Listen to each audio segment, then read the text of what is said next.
We don't believe it's a terrorist act. We believe it is a hate crime, definitely a hate crime.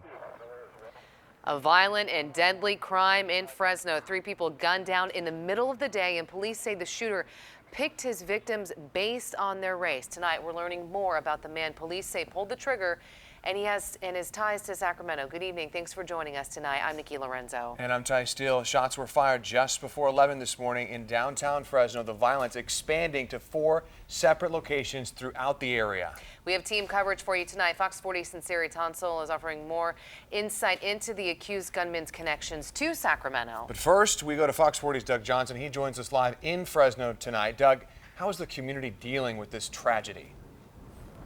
Ty, it is certainly a tough day for the city of Fresno. What we know is after that shooting spree occurred, the police were able to tackle that suspect right here on this corner.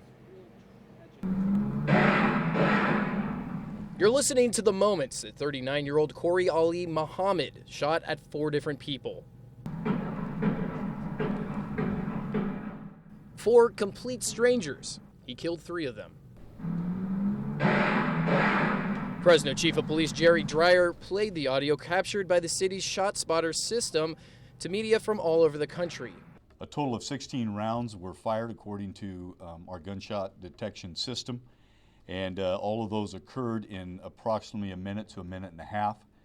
And as a result, what we know is we had 3 people that were shot and killed and 1 person shot at in less than a 2-minute time frame in the city of Fresno. Among the dead is a 34-year-old PG&E employee we're told was just hired in March. That victim was riding in the passenger seat to learn the ropes of the job from a veteran PG&E worker. He had 2 kids, a 2-year-old and a 4-year-old at home.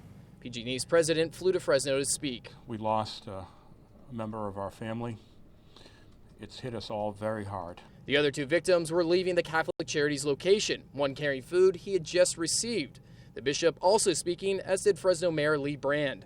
My condolences go out to the family of these victims. Certainly, they will be in our prayers, and especially the families during this particular time. This is indeed a sad day for the city of Fresno. A city in mourning and shock.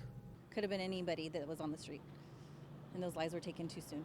Ricky Urbano was one of dozens attending vigils held at the 4 different crime scenes.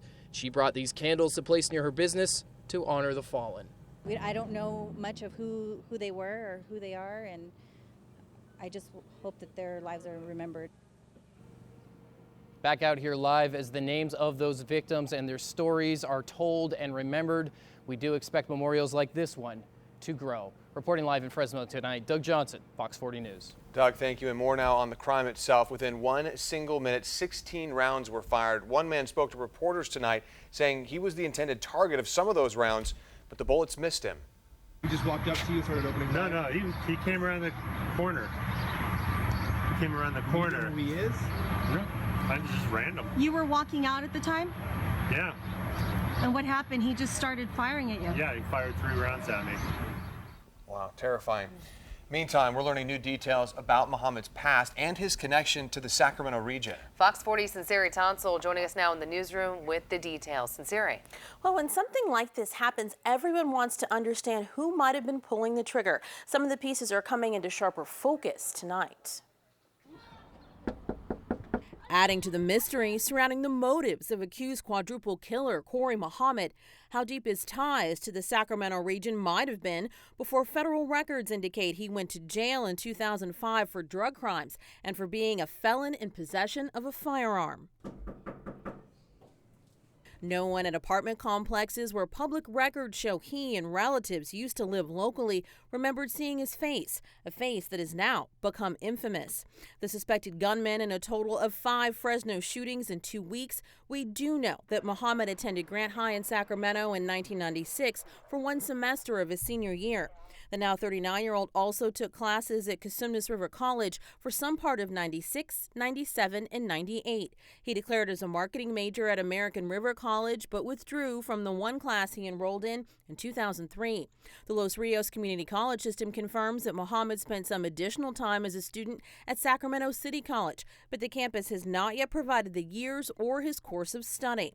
The suspected Fresno shooter's Facebook page and name change from Corey Taylor to Corey Ali Muhammad suggest his conversion to Islam. Local faith leaders who have examined Muhammad's post told Fox 40 off camera that he doesn't appear to be a practicing mainstream Muslim, but instead a 5%er.